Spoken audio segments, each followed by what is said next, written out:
जिस दिन से हम मलाकार का ट्रेनिंग ले रहे हैं ना, तब से हमारी दिन बहुत बेकार जा रही है। नेक्स्ट डे सिटी रनर तो मिल गया था, लेकिन रानीपुर पहुंचते ही महंगा बोल रहे थे अमाउंट। हमने डिसाइड किया कि हम फिर से चल के ही जाएंगे, लेकिन एक प्राइवेट कार आया और हमें लिफ्ट क्लास के अंदर गए थे और बोला गया था कि नेक्स्ट डे आप लोग का सीरियस क्लासेस होगा और ट्रेनिंग अच्छे से होगी। लेकिन जाते ही बस चुगलिया ही हो रही थी। जिस चीज की ट्रेनिंग चली है उसके अलावा हर चीज की बात ही हो रही थी। हम तीनों को भयंकर नींद आई थी, तो हम बकवास क्लास में भी सो गए थे। शायद ये हमारे लायक का ट्रेनिंग नहीं है, तो हमने डिसाइड किया कि हम नेक्स्ट डे नहीं आएंगे। ये ट्रेनिंग उनके लिए था जो खुद का बिजनेस स्टार्ट कर सके। सिखाने की जगह यही बोलेंगे कि 5 दिन में कोई इतना ज्यादा कुछ सिखा नहीं सकता, लेकिन जितना टाइम बचा है तो उतना तो सिखा सकते हैं, लेकिन वो भी नहीं सिखा रहे थे ये लोग। इनके पास हमारा डॉक्यूमेंट्स था, इसलिए हम लोग लास्ट तक बैठे थे। जितना भी बोरिंग दिन हो, लेकिन हमारे अंदर की मस्तीखोर जगी जाती थी। हम खेले रॉक पेपर सीजर, जहाँ सब लोगों को हमारी गेम बहुत पसंद आया था।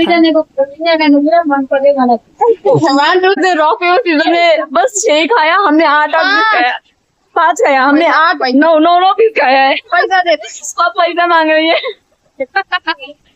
गेम खेलने के बाद रूबी बोल रही कि यार मैंने मोमो बहुत कम खाया था, मेरा मोमो वापस करो जैसे भी करके, वरना पैसा वापस करो। ये कह रहे थे कि मुझे गेम ही समझ नहीं आया था करना क्या था, इसलिए मैं हार गई, तो चलो मेरा पैसा वापस करो। लंच ब्रेक खत्म होते ही हम वही बकवास क्लास में चले गए थे और हम ये सीखे कि 7 दिन में क्या ही लोग सिखा सकते हैं। तो इन लोगों ने इसलिए 1% भी कुछ नहीं सिखाया। क्लास खत्म होते ही फेस का इन एंड आउट वेरिफिकेशन हो रही थी, जहाँ हमें डायरेक्ट बोल दिया गया कि आप लोग बहुत लेट आए थे, तो आप लोग का लेट से ही वेरिफिकेशन होगी। ये लोग हमें पूरा ही बच्चा समझ रहे थे, इसलिए हमने बच्चों वाली हरकतें भी कर दी है। इनके वेरिफिकेशन के चक्कर में 5:30 बज चुके थे और हमारी बस भी छूट चुकी थी इनके कारण। जब तक दूसरों का वेरिफिकेशन हो रही थी तब तक हम ये सारी हरकतें कर रहे थे।